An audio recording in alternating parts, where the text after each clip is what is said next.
Iran ও আমেরিকার মধ্যে একটি চুক্তি নিয়ে আলোচনার মধ্যেই হরমুজ প্রণালীতে নৌ মহড়া শুরু করে দিয়েছে ইরান। আমেরিকা যদি সত্যি সত্যি ইরানে হামলা করে বসে তাহলে কিভাবে বুদ্ধিমত্তার সাথে তা মোকাবেলা করা যায় সে লক্ষ্যেই এমন মহড়া বলে জানা গেছে। এদিকে আফগানিস্তানের তালেবান সরকার জানিয়ে দিয়েছে আমেরিকা যদি ইরানে হামলা চালায় তাহলে আফগানিস্তান ইরানকে সাহায্য করতে প্রস্তুত আছে। এদিকে পারস্য উপসাগরীয় এলাকায় মার্কিন রণতরী আব্রাহাম লিঙ্কন অবস্থান করছে। এটি সম্ভাব্য সামরিক সংঘাতের ঝুঁকি আরও বাড়িয়ে তুলেছে।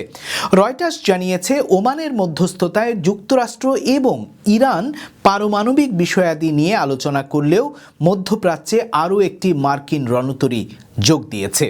সামরিক উত্তেজনা বাড়লেও আমেরিকার সাথে একটি চুক্তির আশায় সমান তালে আলোচনা চালিয়ে যাচ্ছে ইরান।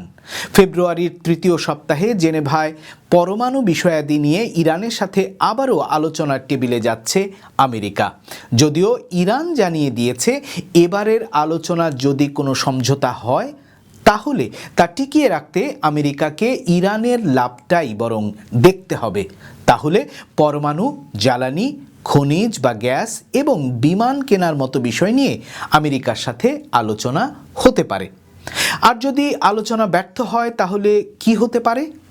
এ প্রসঙ্গে মার্কিন প্রেসিডেন্ট ডোনাল্ড ট্রাম্প বলেছেন, ওয়াশিংটন এবং তেহরানের মধ্যে আলোচনা ব্যর্থ হলে তিনি ইরানের ব্যালিস্টিক ক্ষেপণাস্ত্র কর্মসূচি লক্ষ্য করে ইসরায়েলের হামলাকে সমর্থন করবেন। আর তাই ইরান আর আমেরিকার আলোচনা কোন দিকে যাচ্ছে তা নিয়ে উন্মুখ হয়ে অপেক্ষা করছে মধ্যপ্রাচ্যের মানুষ।